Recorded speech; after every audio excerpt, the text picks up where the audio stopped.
Oi, gente, tudo bem com vocês? Como que vocês estão? Espero que vocês estejam bem. E nós estamos aqui iniciando mais um podcast. Esse podcast é um marco para a MPI. Nós estamos muito felizes. É um novo começo, um novo início. E nós sabemos que esse podcast foi um podcast gerado no Senhor, de muita oração e que nós estamos realizando aqui gratificante. Estou aqui ao meu lado, Josué, líder da Missão MPI, meu noivo. Isso, olá gente, muito bom estarmos aqui, né, na realização deste projeto. Como a Brenda mesmo disse, foi muito orado, planejado e finalmente conseguimos, né? Nós iremos falar um pouquinho sobre a missão Projeto ID, sobre como estamos trabalhando, a visão da missão e trazer esse conhecimento, né, através desse trabalho.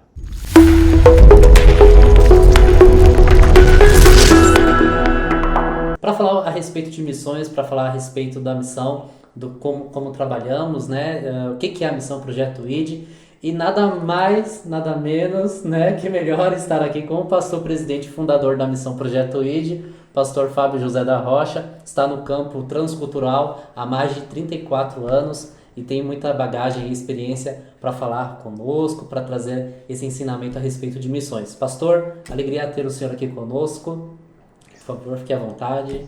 Obrigado. É um prazer estar nesse primeiro de muitos podcasts que vamos fazer e participar, mas é uma alegria saber que temos um grande desafio para vocês, jovens, né?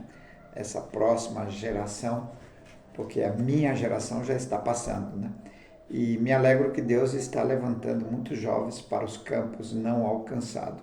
E esse é um dos objetivos principais da MPI, que queremos daqui para frente estar falando sobre os campos e também desafiando a vocês para fazer parte da missão.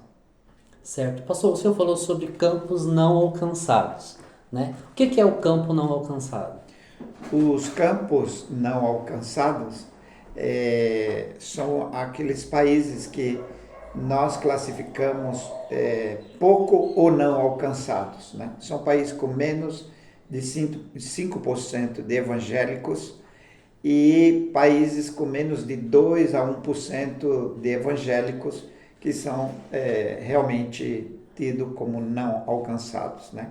Os países acima de 5% de evangélicos, entendemos que já existe uma força evangélica no país.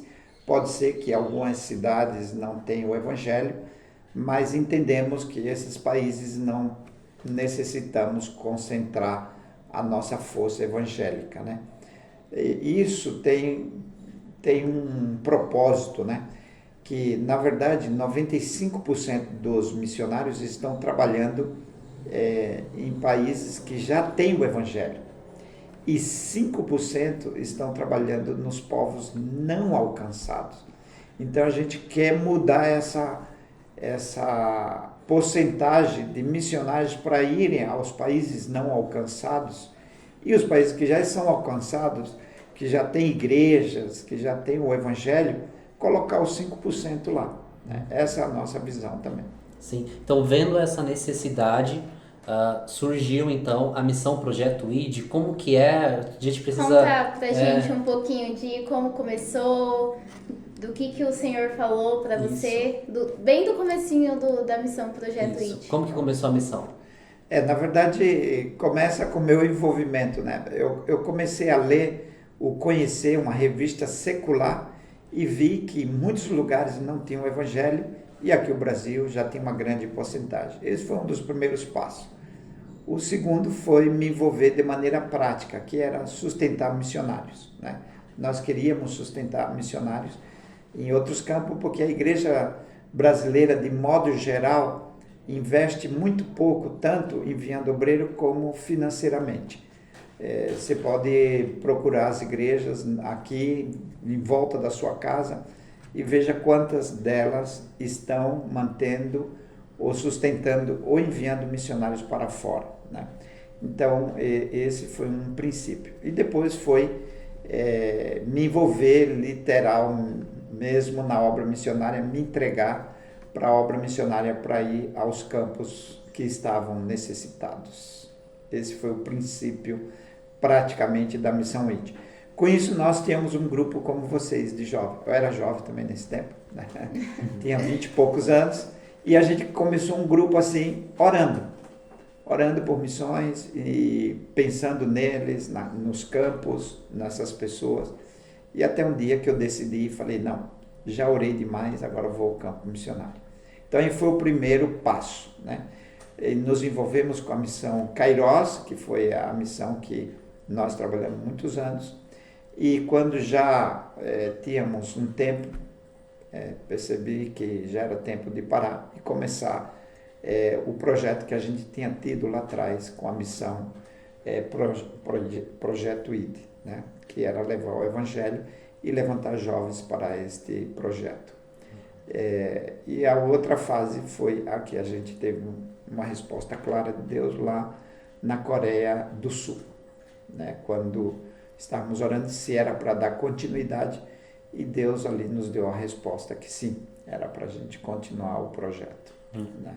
Naquele ano foi interessante que do nada a gente levantou aí quase 50 jovens para participar do curso de missões intercultural. E daí para cá, sempre Deus está levantando os jovens para esse trabalho. Então, é Deus que está fazendo e fará com vocês. Mas como que aconteceu do senhor chegar na Coreia do Sul? Como que foi esse processo até o senhor chegar na Coreia do Sul e ter essa resposta, a confirmação do senhor? Então, na verdade, eu estava orando pela Ásia, né? E um irmão, quando eu acabei de orar, o irmão telefonou para mim e perguntou se eu já tinha ido para a Ásia, né? Eu falei que sim, em oração, né? Eu nunca tinha ido na Ásia. Eu vou andando pelos países em oração, né? Então, o irmão, ele recebeu de uma irmã lá da Coreia do Sul, ele recebeu um dinheiro que a irmã disse, esse dinheiro é para você pagar para alguém que você conheça. Então, você vai pagar a passagem e a hospedagem dele durante uma semana aqui. Então, quando o irmão me chamou, me perguntou se eu já tinha ido. Eu falei que sim, mas em oração, mas sim queria ir fisicamente, né, na Ásia. Então, ele falou, pode ficar tranquilo que você já tem a passagem e já tem tudo pago. Eu falei, mas eu não tenho condição. Ele falou, não, já está pago. Uma irmã, Deus deu a visão para ela, que era para dar, ela não sabia quem era, mas ela comunicou comigo e que Deus tinha falado. Então eu falei, então é eu mesmo. Então a gente foi com tudo pago, né? A gente foi participar também lá da montanha de oração que tem lá da igreja do Pongshu, e ali realmente confirmou. O pastor que estava comigo não sabia deste projeto, esse plano, e ao terminar de orar durante aqueles 3 dias, Deus falou com ele e falou, ó, Deus me falou que você tem um projeto e que você já pode começar. Então, o primeiro passo foi fazer a primeira escola aqui. Em um mês, consegui reunir 50 pessoas para a gente fazer o treinamento. Uau. Com 50 jovens. Sim. Muito forte, né? Sim. É muito bom ver como que Deus ele age e vai abrindo portas, né? Falando em abrir portas, qual foi o primeiro país que o senhor esteve? O primeiro país foi o Peru.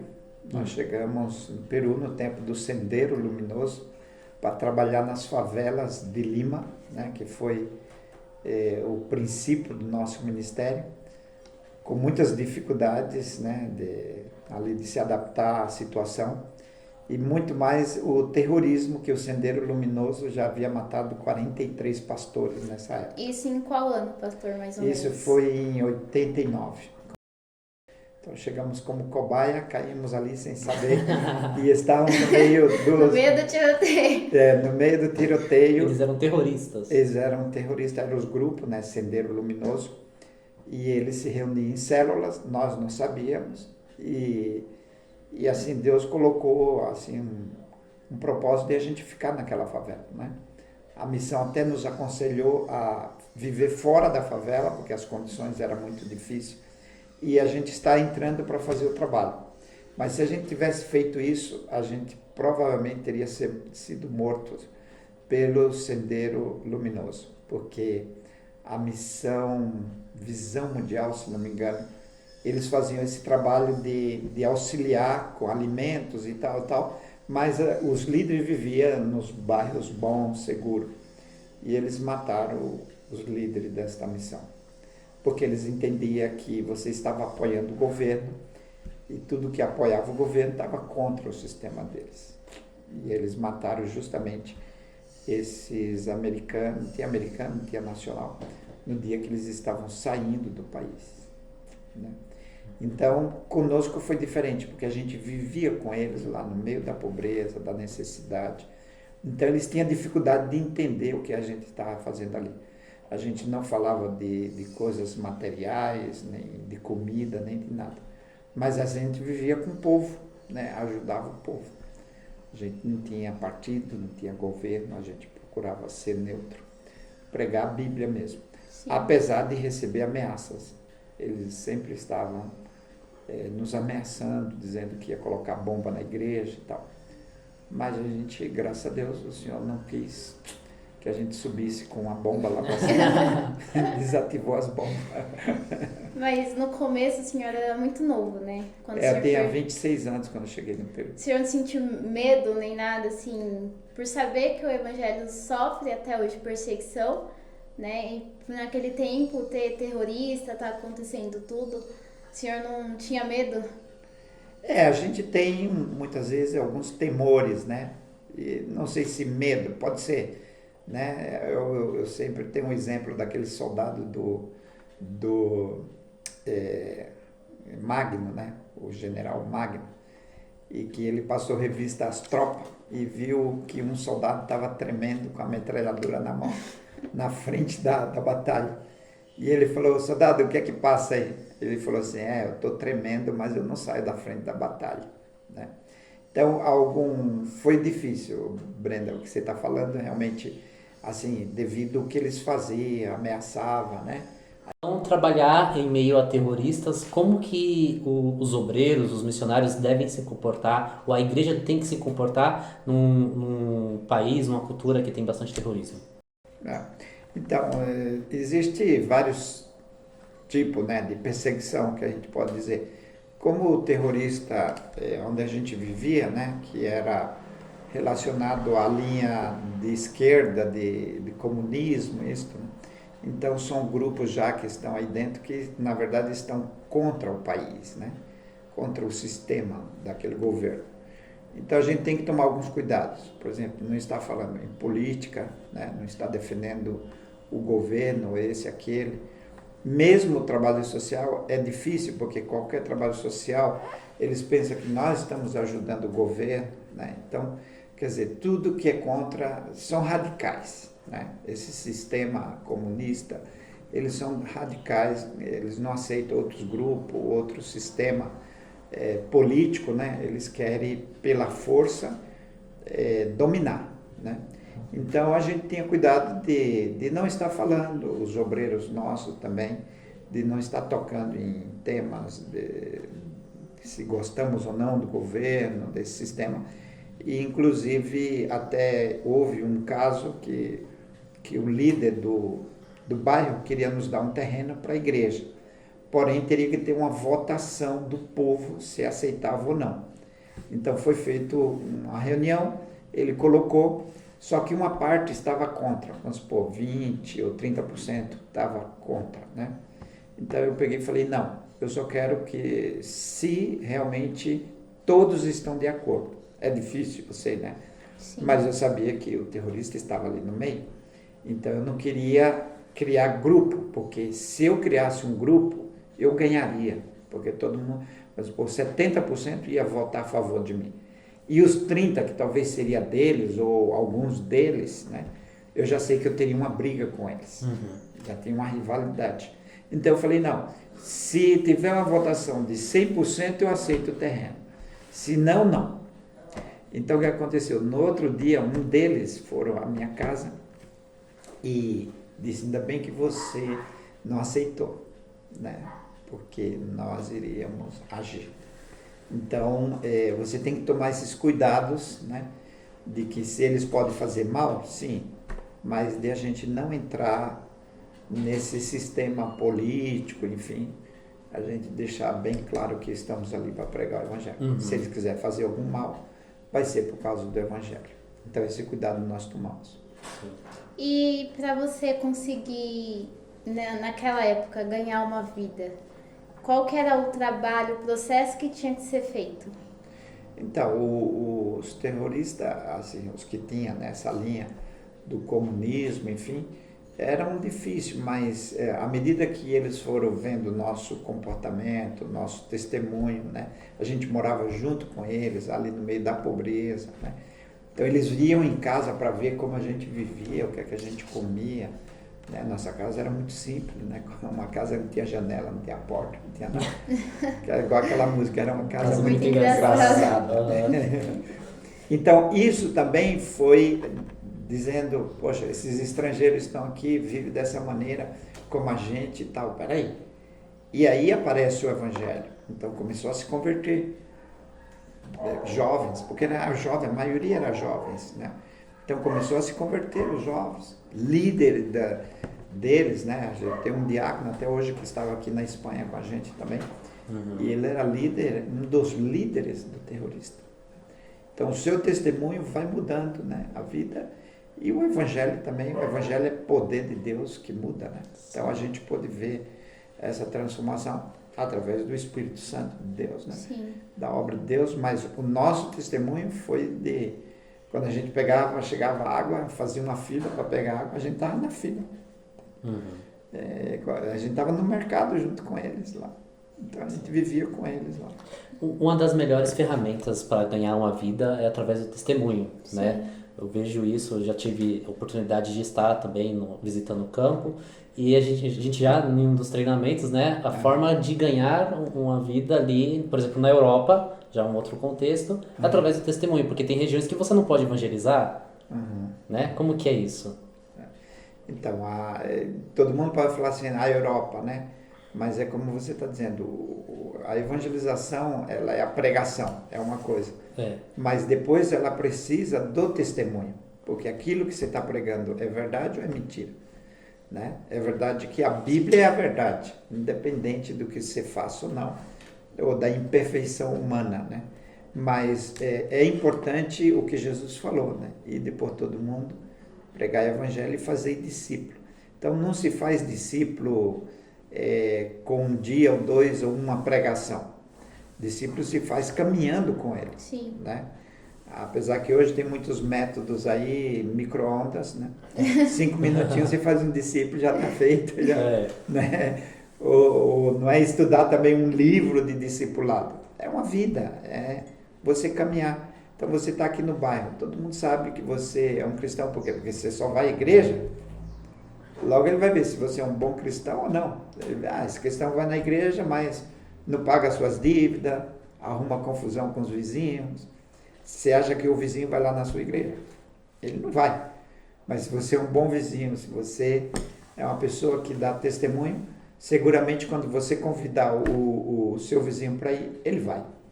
Sim. Então, na Europa, isso é muito importante a sua vida, porque a maioria que vão daqui, né, da América Latina ou da África, dão mau testemunho, né?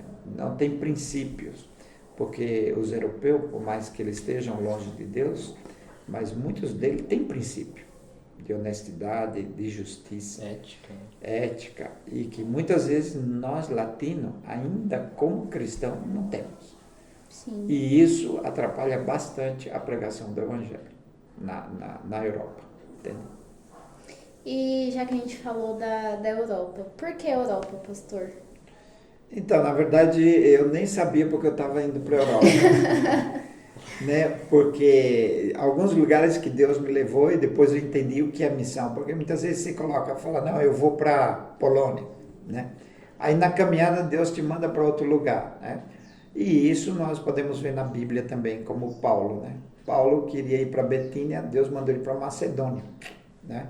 Então, na verdade, na obra missionária, você pode ter um país, ou um continente, ou o que seja, mas o importante é que Deus vai te levar onde Ele quer. Amém. E pode ser que Ele te leve ali, o primeiro país, depois Ele te leve para outro lugar. Enfim, é importante você estar na dispensação do Senhor.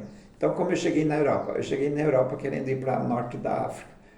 E afinal, Deus desviou minha rota. E foi quando eu comecei a ver que a Europa é um dos continentes hoje mais difícil para a evangelização. Há 500 anos atrás era um continente que estava chegando o avivamento, né? O protestantismo Sim. estava chegando. E hoje não, hoje é um país que não, hoje é um continente que não é mais considerado cristão, onde o Islã está invadindo, o secularismo, né? Eu estava lendo sobre a igreja da Escócia, a presbiteriana, está vendendo muitos templos, a Inglaterra, muitas cidades que não tem mais o evangelho, muitos templos também estão sendo vendidos.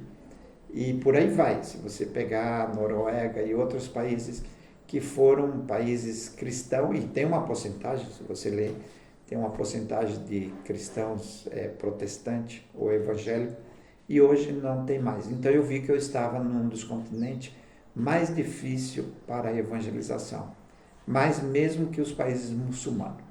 Eu considero a Europa hoje um dos grandes desafios. Primeiro, porque é difícil enviar missionário para esse lugar devido ao custo, né? O custo é mais alto. Enviar para a África, o custo é mais baixo. Outro, para você ter esse relacionamento, esse vínculo de abertura com ele, não é tão fácil, porque ele nos considera inferior. Então, é um obstáculo, né? E o outro, a perseverança de você trabalhar nesses países. Desanima. Muitos obreiros passam aí 5, 10 anos, vão embora, ou se frustram, ou se acomodam. Porque não ganha. Isso. Não ganha almas. Porque não ganha os nacionais, né? Porque um dos grandes problemas da Europa é que você vai ver igrejas aí tradicionais, né, como a Assembleia de Deus e outras, que tem igrejas lá, mas são igrejas de brasileiros. Não são igrejas de espanhóis. Eles não estão plantando igrejas de espanhóis. Estão plantando igrejas de brasileiros. Está lá a Assembleia de Deus lá, enfim, né? E não quer dizer que não tem, né, um espanhol ou outro que se converta. Mas o grande problema é esse, que o Brasil, com 30% de evangélico, tem um montão de brasileiros espalhados. Onde você chegar, você planta uma igreja de brasileiro, né? Seja nos Estados Unidos, seja na Europa, seja na África. Mas o nosso propósito é ganhar os nacionais, né? É ganhar os espanhóis, é ganhar os poloneses, né, para Jesus. Então, isso aí é médio e longo prazo. Então, muitos desanimam e abrem a sua igreja de brasileiros. Eu tenho, por exemplo, convite para ir para a Polônia para abrir igreja para brasileiro, mas eu não posso ir, senão eu vou perder o alvo principal, que é ganhar os poloneses, que são 0,2%. Entende? É mais difícil? Sim. Vai levar mais tempo? Sim. O obreiro vai ficar no mínimo 2 anos estudando polonês. A igreja vai querer sustentar o obreiro para ele falar o primeiro idioma? Não. Então esse é o grande desafio da Europa. Por favor. E tem aquilo, né? Porque nós brasileiros somos muito receptivos, calorosos, de querer abraçar, de chegar e já querer se enturmar. Os europeus é diferente, né? Também o missionário que vai para lá também sente falta disso, né? Pô, como que eu vou conseguir me relacionar com uma pessoa sendo que eu não posso abraçar? Sendo que tem uma resistência do contato, né? Isso é o choque que a gente fala, né? Sim. O choque cultural. De que a gente acha que para você ser um povo receptivo, você tem que abraçar, você tem que fazer um montão de coisa, né? E isso é muito relativo, né? Porque cada cultura tem sua maneira afetiva, né, de receber uma pessoa. Então, que para você abraçar e tal, para outra cultura, muitas vezes é só cumprimentar. Oi, tudo bom? E já está, né? Ou fosse falar em cima do Josué que ele vai se sentir mal. Sim. Né? Sim. E dentro da cultura de cada um, a gente vai se sentir bem, porque tudo já está demarcado, a distância, o tempo de conversar, o tempo de ficar numa casa. Então a gente vai ter isso aí como julgar, né? Ou é frio, ou talvez ele julgue a gente que é muito meloso, muito, né? Então eles vão olhar para nós, as pessoas são tudo cheias de coisa. Então não tem nada que ver, é a cultura deles, é assim. eles têm sentimento, eles amam, eles têm amizades, eles têm, mas diferente da nossa. Sim. Né? Então é como namorar, é como você trazer um presente, uma rosa para sua esposa, mas se você for lá para o deserto, como é que você vai dar rosa? Ninguém dá rosa lá. Sim. É deserto, não tem rosa. Entende? Então você vai dizer, esse povo não ama porque não traz uma rosa para a mulher. Nunca recebeu as mulheres de lá uma rosa. Talvez vai trazer uma garrafa transparente, desenhada, alguma coisa, e entregar para a mulher. A mulher vai ficar super contente. Sim. O que tem lá é areia, muita areia. Né? Então vai ter quadros de areias bonitos. Né? Uma coisa que é interessante também falar, agora aproveitando falando também sobre cultura, porque a Missão Projeto ID trabalha com treinamento de obreiros justamente para evitar, amenizar, né, que não tem como evitar o choque cultural que acontece, mas é uma das ferramentas dos treinamentos da missão, né? Como que o senhor entendeu essa necessidade, trouxe essa estratégia, como que funciona? Seria interessante falar também. Então, o treinamento é de suma importância, porque o nosso treinamento não é tanto teológico, né? Porque está cheio de seminários por aí que pode dar os cursos teológicos. É um treinamento intercultural que chamamos hoje, né? Que vai entrar dentro de uma cultura, preparando esse obreiro para que ele entenda sobre essa cultura. Como a gente tem a Bíblia. Tem muitas coisas na Bíblia que a gente tenta fazer que é um problema cultural. E muitos até têm como doutrina bíblica, e não é. Né? Porque a Bíblia foi escrita dentro de uma cultura, com costumes. Né? E você precisa ver o que é princípio de Deus, porque o princípio de Deus é em qualquer lugar. Por exemplo, o adultério é adultério em qualquer lugar, na China, no Japão, onde for. Né? Mas a maneira de se vestir, não. Né? A maneira de se vestir, a gente tem a palavra-chave que é decente. Você pode estar bem vestido nesta cultura, mas na outra não. Sim. Então você tem que mudar seus vestimentos, né? Independente, para respeitar aquela cultura. Né? Já tivemos obreiros que foram para uma cultura e ele julgou que aquela cultura era errada e tal, e foi se comportar como na sua cultura. Uma moça. Conclusão, no outro dia tinha um grupo de jovens atrás dela, porque ela se comportava como uma mulher fácil, uma mulher de programa. E ela não, era uma crente, era uma moça firme e tal, mas ela não quis aceitar e entender a cultura daquele país.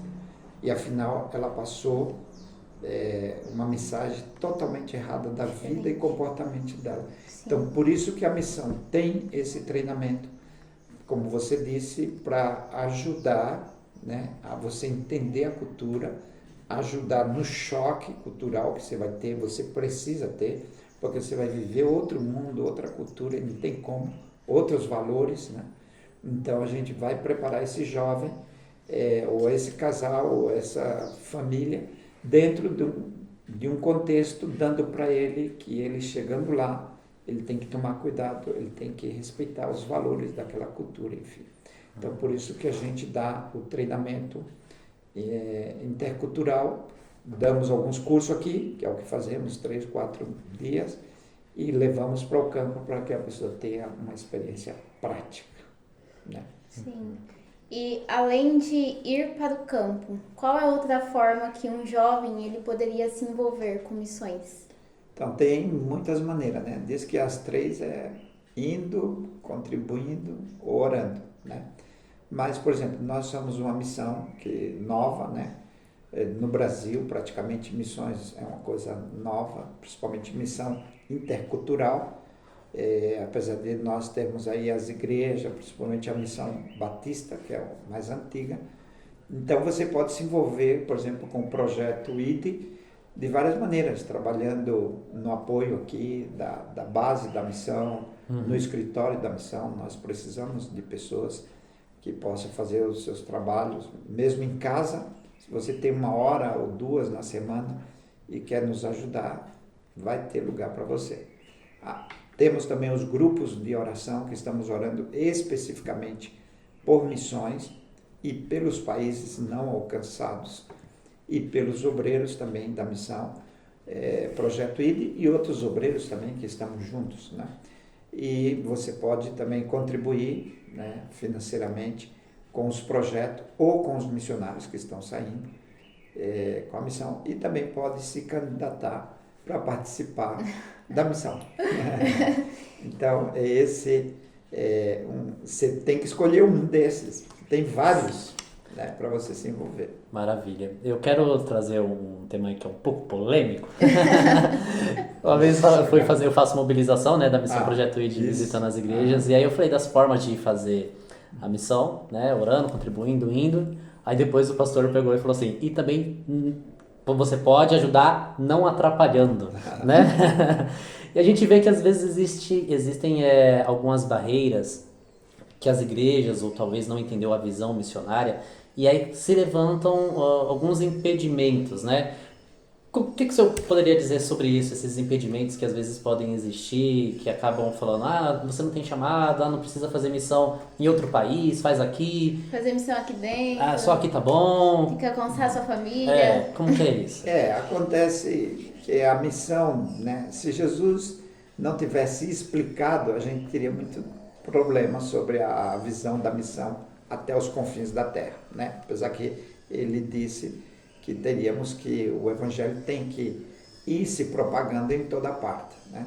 Mas se Jesus não tivesse explicado lá em Atos capítulo 1, e se do capítulo 13 até o capítulo 28 de Atos não tivéssemos o apóstolo Paulo dando o exemplo prático, né, de missão transcultural ou intercultural, porque Jesus falou em Jerusalém, Judéia e Samaria. Essas 3 cidades é tudo de Israel, né? Então eles iam entender que tinha que fazer missão só aí dentro. Sim. Mas Jesus disse até os confins da terra, ou seja, você tem que passar a fronteira, né? Então, como o evangelho chegou no Brasil? Chegou porque alguém obedeceu os confins da terra, que éramos nós, né? Então o evangelho chegou até nós, porque se eles não estivessem obedecido, nós não estaríamos com o evangelho hoje. Assim de simples. Se hoje nós temos evangelho é porque alguém trouxe. O evangelho não começou no Brasil. Jerusalém não é São Paulo, que Jesus morreu em Jerusalém.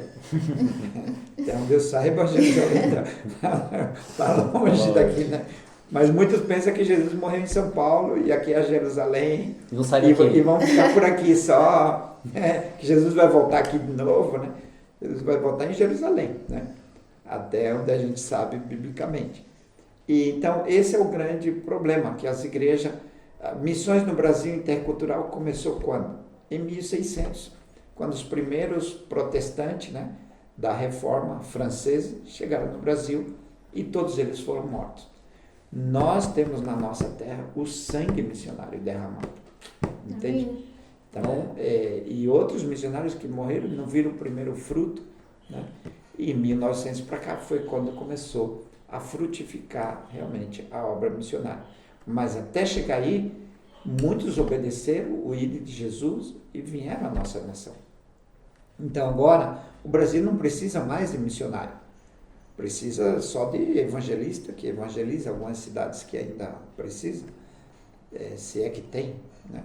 E agora a gente precisa enviar, porque a gente tem obreiro e temos condição, porque temos uma igreja. Então, a ordem é evangelizar as nações que ainda não têm. Então, por que as igrejas não querem evangelizar? Porque a gente se prende muito no denominacionalismo, né, que fala. Sim. Então, você, dentro do seu país, dá para expandir a denominação. Mas quando você pensa em missão, muitas vezes nem todas as igrejas são grandes como a Assembleia de Deus, ou a Presbiteriana, ou a Batista. Essas igrejas podem até levar a denominação devido que elas têm condição, né? Tanto de pessoas como financeiramente. Mas muitas igrejas não têm condição, não têm condição de mandar um missionário, porque enviar um missionário não é só enviar um missionário, você tem que enviar todo o respaldo para que esse missionário possa plantar a igreja naquele outro país, né? Por isso que nós trabalhamos com igrejas interdenominacionais, porque são aquelas igrejas que a gente sabe que não vai ter condição ou tem muitos obstáculos. Então levamos o obreiro para plantar igrejas autóctonas. Não estamos preocupados tanto com uma denominação. Nós estamos preocupados em plantar uma igreja para os nacionais. Que essa igreja amanhã vai ser a Batista ou a Assembleia de Deus, para nós não interessa. O importante é que o evangelho está sendo levado. Por que as igrejas não fazem isso? Muitas vezes ela pensa que vai faltar, né? Os pastores têm fé de alugar um salão de 10 mil, mas não tem fé para mandar um missionário que vai custar 5 mil reais. Né? Primeiro, porque ele não vai levar a denominação. Segundo, porque ele não vai mandar dinheiro de lá para cá. Exatamente, Entende? exatamente. Entende? Porque missões você tem que pensar em dar, dar e dar. Porque se você for pensar nesse sentido de trazer o dinheiro lá de fora, ou até da Europa, né, para cá, então a gente para mim, já saímos daquela visão de buscar os perdidos para Jesus e pensar no financeiro.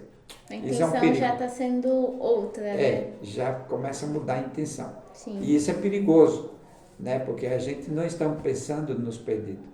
Então, muita gente agora, com a crise que teve, do dólar que subiu, tirou seus obreiros lá da Europa. Por quê?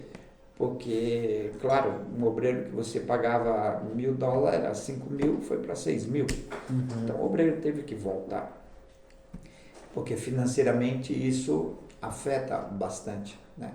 Então a igreja tem que pensar assim, nós recebemos muito dos missionários que vieram e agora a gente tem que dar. O resultado é realmente aquilo que nós temos hoje. Qual é o resultado dos missionários que vieram à nossa nação? Eu tive uma professora no curso de linguística que ela era médica, doutora, e praticamente ela teve que deixar os seus filhos nos Estados Unidos para vir ganhar uma tribo aqui dentro do Amazonas. Então, eu estava falando dessa médica, né, que ela deixou tudo, ela e o marido, e passou, não sei se foi 40, 50 anos numa tribo indígena, já saíram velhinhos, já, né? Então, qual é o resultado de missões? O resultado de missões, primeiro, é ver aquilo que fizeram com a gente. Eu tenho o evangelho hoje. Tá? É verdade que hoje, né, como o Josué estava me mostrando, várias igrejas aqui, só na rua dele deve ter 4, 5 igrejas. Mas isso não era assim há 100 anos atrás aqui no Brasil, né? Então, qual é a nossa alegria de missões? É que um dia aquela nação, como a Polônia, que tem mais de 700 cidades, de 30 a 40 mil, e que não tem uma igreja evangélica. Então, qual é a nossa alegria? É que talvez nem eu vou ver na minha geração, mas o Josué e a Brena pode ver, que o evangelho chegou lá para eles.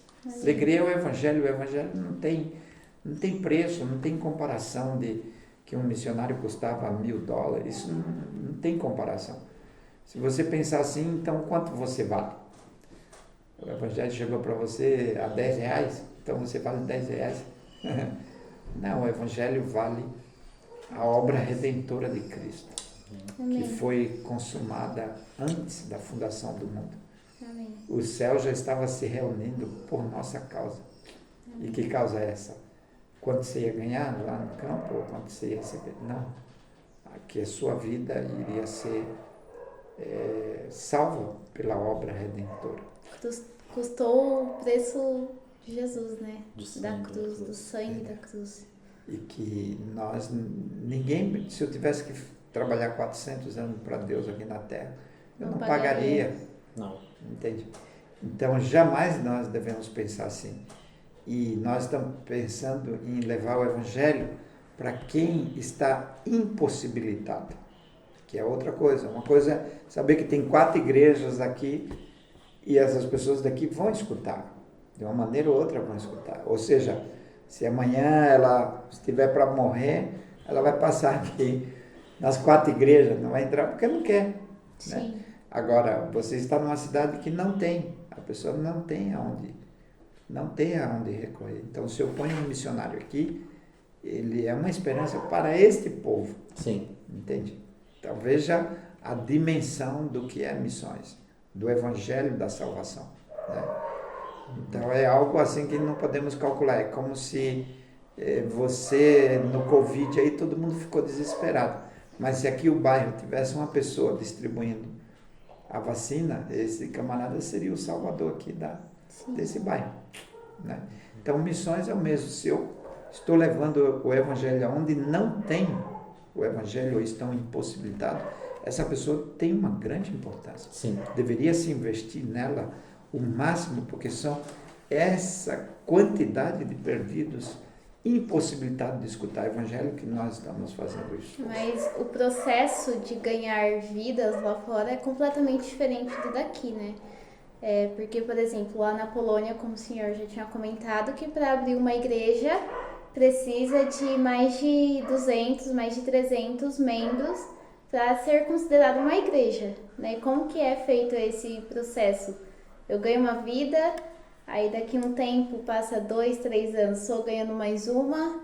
É um processo muito demorado e... Tem a barreira também, né, do idioma. Sim. Acho que é interessante falar sobre isso mesmo, né, nesse ponto, que leva um tempo, não é tão fácil. Claro. Leva um tempinho, investimento financeiro, e às vezes a igreja cobra o resultado rápido, né? Quem envia. Sim. Então... porque as pessoas têm aquele sentido assim, né, de quantas almas você ganhou. Né? Sim. Então eu sempre digo que no campo missionário você tem que perguntar se o missionário está vivo. Porque você fica perguntando para ele quantas almas ele ganhou. Aí ele está enfrentando o problema do idioma, como você falou. Então, como é que você vai pregar o evangelho se você não fala aquele idioma? Né? E depende do idioma. Se for um espanhol, buenos dias, dá para entender. Né? Você pode até pregar.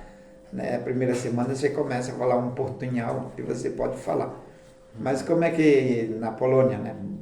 Bom dia é dimble. Dimble não tem nada a ver. Dzień dobry, Dzień dobry, dobry. entende? Você não tem nada a ver com o espanhol ou com o português. Né? Então, o missionário vai ter que aprender, por exemplo, 2 anos para falar o idioma, estudando pelo menos 4 horas por dia, pelo menos. Então, deixa os poloneses ir para o inferno, vai gastar muito, ele vai ficar 2 anos. Entende? Então, a ideia é essa, né? Ou então você vai para lá ganhar os brasileiros que já estão lá.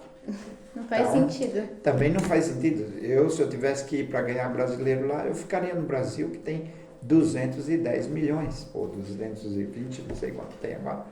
Entende? Então, missões intercultural não se pode pensar em curto prazo. Tem que ser médio a longo prazo. Senão, você não faz nada no campo missionário. Né? Jesus disse uma coisa: ide por todo mundo, fazei discípulo. Fazer discípulo, que é o mais forte do ide de Jesus, ou de o que nós temos que fazer, é o discípulo. Então, discípulo não se faz com uma pregação, é o que eu falei, fazer discípulo micro-ondas, entendeu? Fazer discípulo em cima de um púlpito. Discípulo se faz caminhando com ele, formando ele, e para isso você precisa de tempo para fazer discípulo. Nós não nos preocupamos muito em plantar uma igreja, em ter um templo. Nós nos preocupamos com aquilo que Jesus se preocupou, os discípulos.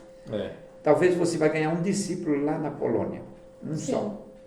Mas esse discípulo, vamos supor que vai ser o líder da igreja da Polônia. Né? Vou até contar um caso que quando eu cheguei num país, eu fiquei frustrado, porque eu estava aprendi um idioma, e depois eu fui aprender outro idioma, né? Ou seja, eu tive que aprender 2 idiomas nesse país. Eu estava frustrado, porque eu disse, meu Deus, e agora, como é que eu vou fazer? 2, 3 anos estudando idioma, né? Mas aí eu peguei um livro e fui ler sobre um dos heróis da fé, né? Daquele tempo, 1700 e pouco, eu não me lembro, mas foi por aí, 1700 ou 1800, não me lembro. Mas foi 2 casais eu acho que foi da Inglaterra, se não me falha a memória. Eles foram para umas tribos ali para o Zâmbia, para aquele lado, e eles foram evangelizar. Se entregaram para o Senhor e foram. Aí eles montaram a casinha dele lá na tribo, expulsaram ele da tribo, né? Porque eles eram brancos e tinha eles como um demônio, expulsaram ele. Aí eles foram fazer a cabana dele, a casa dele mais adiante. Naquele primeiro processo, um dos casais, um dos rapazes, né? ele começou a evangelizar um menino, uma criança que vinha na casa dele, atravessava a tribo e ia lá. E com isso ele estava aprendendo o idioma e evangelizava essa criança. Mas o que aconteceu, a esposa dele teve um filho e nessa gravidez ela teve um problema e morreu. Então a mulher morreu aí na tribo não, aí na casa onde ele estava. Então ele, frustrado, ele enterrou a mulher dele no quintal da casa dele. E quando ele chegou lá, que ele viu o filho dele, a filha dele, viu a filha dele chorando, ele entrou em pânico, em desespero. Ele pegou a criança e foi embora. Foi embora para o país dele. Sabe que ele começou a falar? Que não existe Deus. Deus não existe. Então o trauma foi muito forte que ele recebeu. E ele casou de novo, teve filhos, e ele pregava que não existe Deus, né? Pela frustração que teve, de tudo que passou, enfim. Então, a filha dele cresceu, ela ficou no campo, ele entregou a filha dele, parece que para esse casal de americanos aí, da mesma nacionalidade dele. Ela cresceu e ela casou com um missionário americano. E depois de um tempo ela voltou para os Estados Unidos. Ela falou, vou ver meu pai, porque faz tempo, sabia que ele sempre falava do pai. E ela foi para a Europa buscar o pai dela. Quando chegou lá, estava tendo um grande movimento evangelístico com um evangelista do Zaire, né, da onde ele trabalhou. E aí ela foi lá ver, quando chegou lá, quem era esse rapaz que estava fazendo. Era aquela criança que ele evangelizou. Tá? Ele abriu muitas igrejas no Zaire e estava fazendo esse movimento. Aí ela falou com ele, falou, poxa, você está por aqui e tal. Falou, quero ver o teu pai, onde é que está teu pai? Falou, eu também não sei, estou buscando meu pai. E falou, não, eu queria agradecer ele, porque foi através dele que eu recebi e tal, tal. Então, quando ela encontrou o pai era um alcoólatra já. Né? Estava lá. Se perdeu. Quando ela chegou, ela falou, quero contar para você, pai, uma coisa. Ele falou, sobre o quê? Se for sobre o evangelho, eu não quero escutar. Né? Aí ela falou, não, mas é algo que o senhor deveria escutar. E aí ela falou, o senhor se lembra daquele rapaz, aquela criança que o senhor evangelizou e tal, e tal, e tal. Falou assim, então, ele se converteu, hoje ele é um dos maiores evangelistas naquele país e ele está fazendo um movimento aqui no nosso país, visitando igrejas e falando. Né? Então, disse que ele começou a chorar, se arrependeu e fez outro pacto com o Senhor. Isso para dizer o quê? Que o missionário, muitas vezes, você está esperando uma grande igreja do missionário. Não, ele não vai fazer uma grande igreja. Nesses países, principalmente. Pode ser que ele plante uma grande igreja. Mas ele vai fazer uma grande obra, sim. Porque um discípulo que você ganhar, ele pode se multiplicar. E veja o que aconteceu com essa criança. Sim. Que se multiplicou.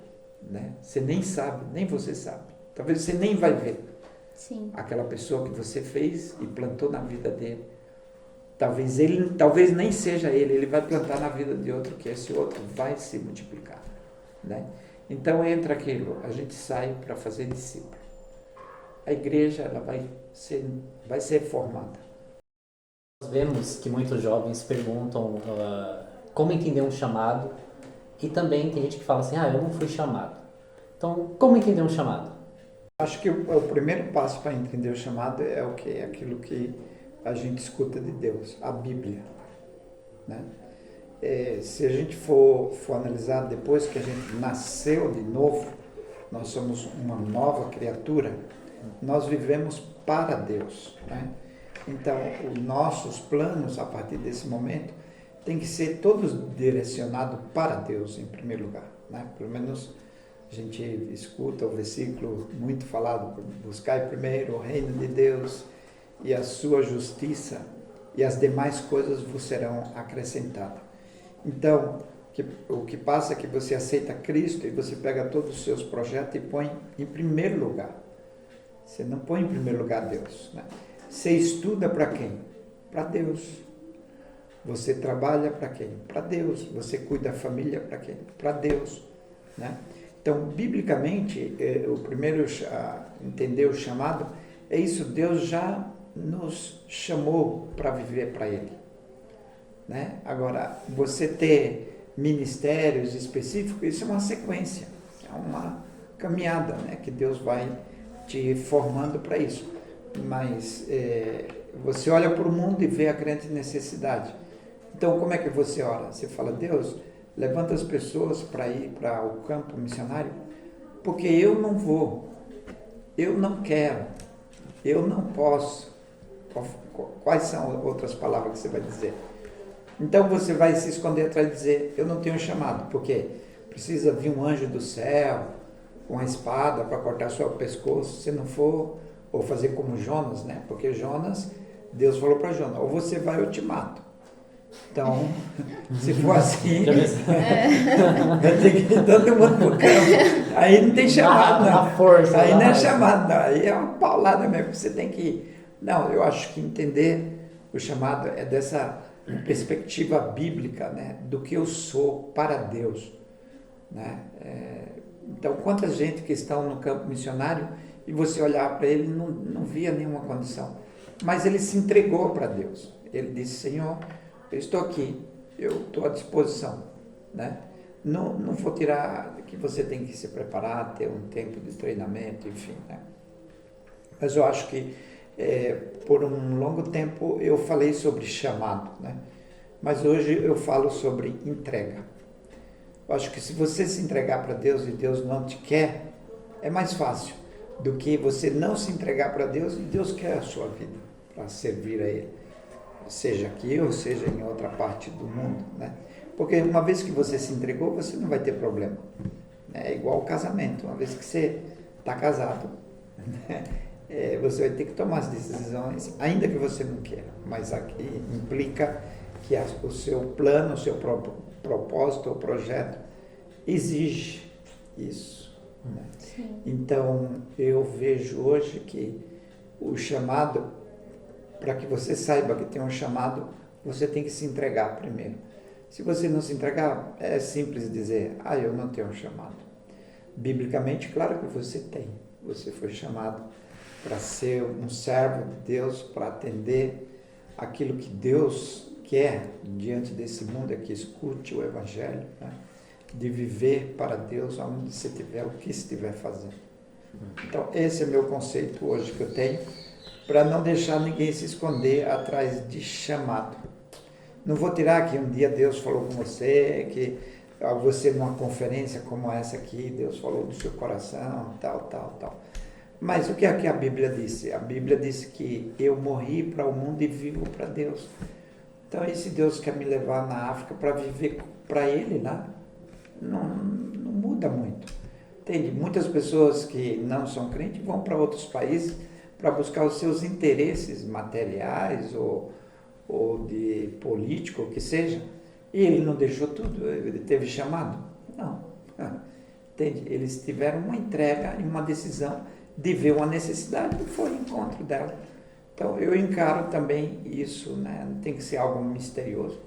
Eu tive uma experiência que Deus me coisou, mas é porque meu coração era duro.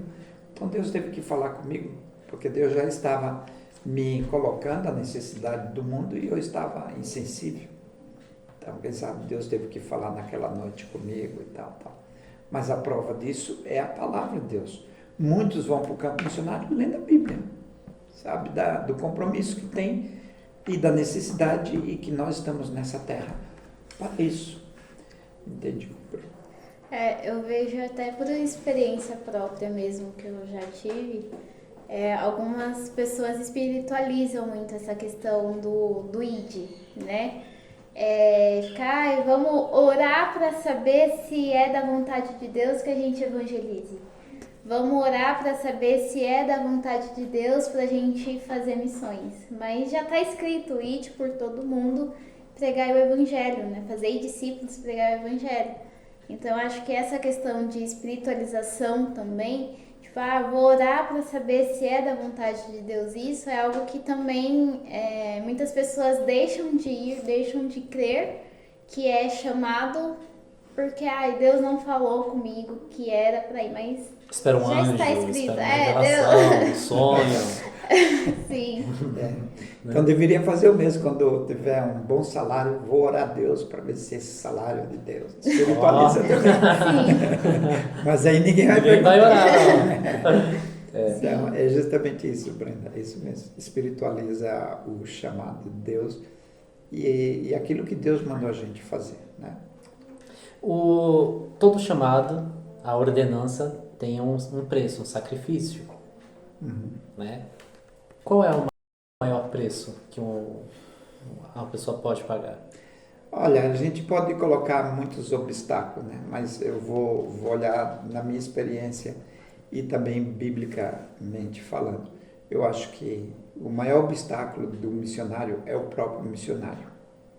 Porque veja só, você tem que deixar sua família, você tem que deixar seus confortos, clima, enfim, né?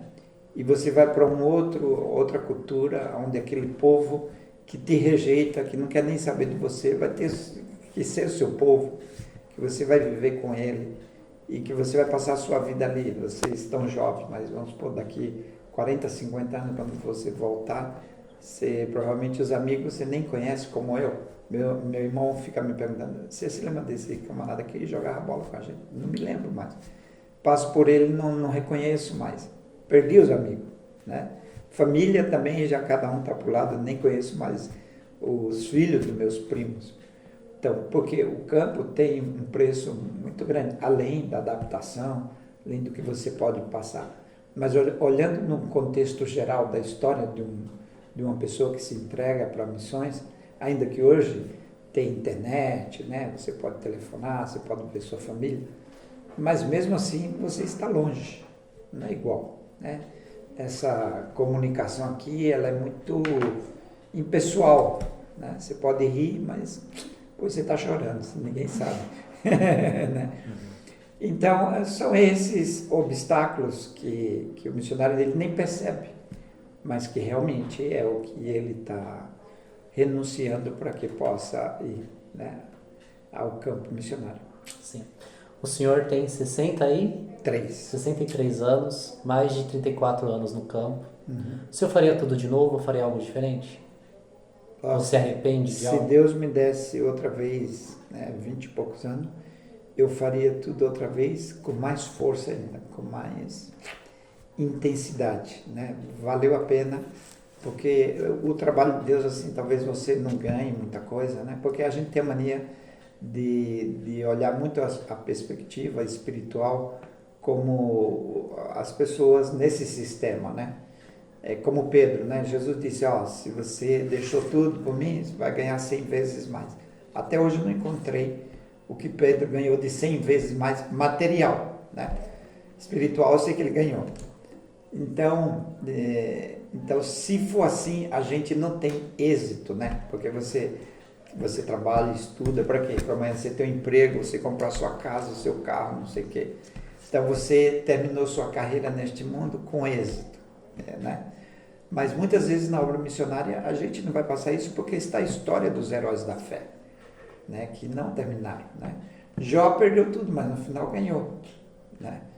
Mas isso não aconteceu com Pedro, foi crucificado de cabeça para baixo, né? E os outros apóstolos, né, não terminaram com êxito, né? Desse sistema que a gente está acostumado. Então, eu faria de novo, porque você se sente realizado que você fez alguma coisa para Deus, né? Apesar de ter dado esses anos, né? Você pôde ver algo e você sente uma satisfação e um gozo que não é o dinheiro, não é porque eu tenho uma posição, né? É porque você sente uma alegria em saber que você pôde ser um cooperador na obra de Deus. É essa a satisfação que eu tenho. Faria outra vez. Maravilha. Então, a gente já está chegando ao final do podcast. A produção está aí. Quero agradecer a Cristina, o Jefferson, todo mundo que está conosco, né? Toda a equipe. Essa equipe é forte. Deus mandou e continua mandando obreiros. Você também que tem interesse em participar da Missão Projeto ID, pode entrar em contato, mandar mensagem. A gente vai deixar os canais, né, de comunicação, que também temos bastante vagas para voluntários. E a gente vai estar aí trabalhando, né, trazendo mais informações. Acho que uma pergunta, assim, para a gente finalizar. Quais são os focos e os países que a IMPI trabalha? Então, nós estamos, a princípio, começamos com os 4 primeiros países aí da Europa, que era Portugal, Espanha, Itália e França, que tem uma média de 1 a 2%. Né?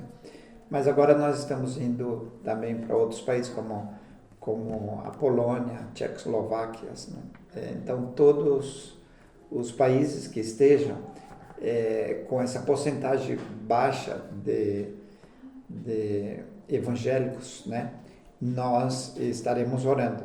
Não quero dizer que vamos para esse ou para aquele. Não, nós oramos e estamos pensando nesses países e pedindo ao Senhor.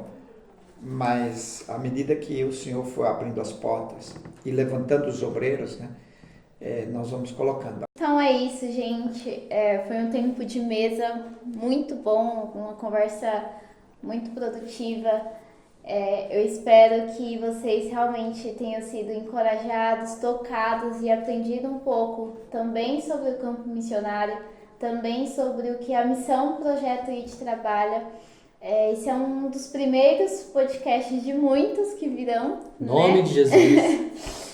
E estamos muito felizes, já que você ficou até aqui, permaneceu até o final assistindo esse vídeo. Deixe o seu comentário, deixe sua dúvida, curte, compartilha com seus amigos e nos ajude a interagir e a crescer. Amém? Amém, amém. Muito obrigado mesmo pela participação de cada um. E quero também agora, aproveitando este momento, né, perguntar para o pastor Fábio se ele tem uma mensagem, ou gostaria de deixar alguma mensagem para essa geração, para esses jovens, esses novos obreiros. A palavra que eu gostaria de deixar para a nossa juventude é que a juventude passa e passa muito rápido, né? Então a gente tem pouco tempo, né? Olhando para os 60 anos, quem tem 20 anos, falta 40 anos. Parece muito, mas não é. E pensando no campo missionário, nós precisamos de pessoas, como eu disse, de médio a longo prazo. Pessoas que vão estudar idiomas, pessoas que vão aprender uma nova cultura, pessoas que vão dar a sua vida, né, nestes países necessitados. Então, eu desafio você a investir, né, no reino de Deus, né, investir a sua vida, né, para o Senhor. Existe um medo, muitas vezes, da parte financeira, né, como Deus vai me suprir as necessidades. A vida é um milagre, né? O mundo é um milagre.